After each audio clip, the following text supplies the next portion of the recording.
அமெரிக்காவுக்கும் ஈரானுக்கும் இடையே போரை நிறுத்தும் நோக்கில் கடந்த ஜூன் மாதம் புரிந்துணர்வு ஒப்பந்தம் கையெழுத்தானது. இந்நிலையில் போரின் போது உயிரிழந்த ஈரானின் அதிஉச்ச தலைவர் அலி கமேனியின் உடலுக்கு ஈரான் இறுதி அஞ்சலி நடத்தியது. அப்போது அமெரிக்க அதிபர் ட்ரம்ப், நான் நினைத்தால் அவர்களை இப்போதே கூட்டமாக அழிக்க முடியும், அப்படி செய்துவிட்டால் எங்களிடம் சமாதானம் பேச யாரும் இருக்க மாட்டார்கள் என்பதாலேயே அமைதி காப்பதாக தெரிவித்திருந்தார்.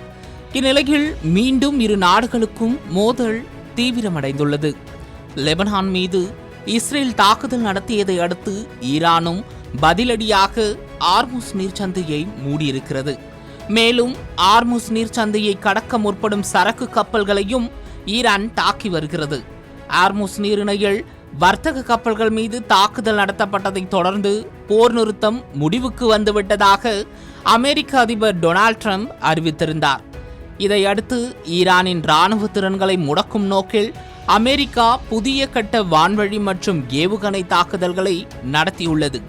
அமெரிக்க இராணுவத்தின் மத்திய கட்டளை வெளியிட்டுள்ள தகவலின்படி ஜூலை 8ஆம் தேதி ஈரானில் உள்ள சுமார் 90 இராணுவ இலக்குகள் துல்லியமாக தாக்கப்பட்டுள்ளதாகவும், இதில் வான் பாதுகாப்பு அமைப்புகள், ஏவுகணை மற்றும் ட்ரோன் சேமிப்பு கிடங்குகள், கடலோர கண்காணிப்பு அமைப்புகள், கடற்படை உள்கட்டமைப்புகள் மற்றும் இராணுவ தளவாட விநியோக மையங்கள் உள்ளிட்டவை குறிவைக்கப்பட்டு தாக்கப்பட்டுள்ளதாக தெரிவிக்கப்பட்டுள்ளது.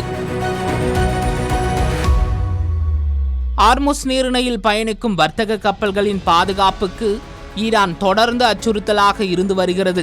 கப்பல் போக்குவரத்து சுதந்திரத்தை பாதுகாக்கவும் ஈரானின் தாக்குதல் திறனை பலவீனப்படுத்தவும் இந்த நடவடிக்கை மேற்கொள்ளப்பட்டுள்ளதாக அமெரிக்க இராணுவம் தெரிவித்துள்ளது. இதற்கிடையே அமெரிக்க தாக்குதலுக்கு பதிலடியாக வளைகுடா பகுதியில் உள்ள அமெரிக்க இராணுவ தளங்களை ஈரான் குறிவைத்து தாக்குதல் நடத்தியதாகவும் தகவல் வெளியாகியுள்ளன.